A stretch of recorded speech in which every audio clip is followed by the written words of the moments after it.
Hindu calendar के अनुसार भाद्रपद महीने की कृष्ण पक्ष की द्वादशी को बछबारस का उत्सव मनाया जाता है।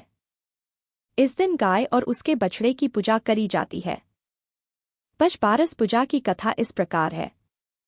एक गांव में एक बार अकाल पड़ा, तो गांव के साहूकार ने तालाब बनाया, लेकिन उस तालाब में पानी नहीं आया। साहूकार ने पंडितों से पूछा कि तालाब में पानी क्यों नहीं आ रहा है। पंडितों ने बताया कि अगर आप अपने दोनों पोतों में से किसी एक पोते की बलि दे दोगे तो पानी आ जाएगा। साहूकार ने इसमें गांव वालों का भला जान अपने पोते की बलि देने का निश्चय किया, लेकिन इस बारे में बहू से कैसे बात की जाए यह वह सोचने लगा। बहुत सोचने के बाद उसने एक कठिन निर्णय लिया। उसने बहू को बोला कि तुम्हारा पीहर से बुलावा आया है, छोटे बेटे को लेकर चले जाना और बड़े बेटे को यहीं छोड़ देना। बहू पीहर गई तो पीछे से बड़े बेटे की बलि दे दी गई। तालाब में पानी भी आ गया। अब साहूकार ने तालाब पर एक बहुत बड़ा यज्ञ किया और सभी आसपास के गांवों तक बुलावा भेजा। पीहर में बहू का भाई उससे बोला कि बहन, तेरे मायके में इतना बड़ा उत्सव हो रहा है, पर तुझे नहीं बुलाया। मुझे तो बुलाया है, इसलिए मैं जा रहा हूं। बहू बोली कि शायद भूल हो गई होगी, अपने घर जाने में कैसी शर्म, मैं भी साथ चलती हूं। बहू घर आई तो सास ससुर डरने लगे। वे सोचने लगे कि अब बहू को क्या जवाब देंगे। फिर भी सास बहू को लेकर बछबारस व तालाब की पूजा करने के लिए गई।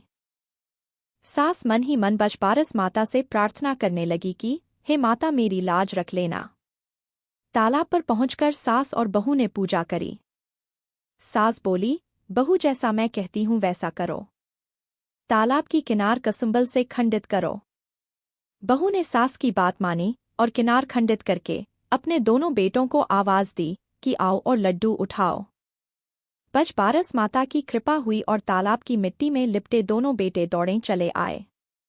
बहू ने अपनी सास से पूछा कि ये सब क्या हो रहा है, तो सास ने सब सच सच बता दिया और कहा कि बछबारस माता ने मेरी लाज रखी है।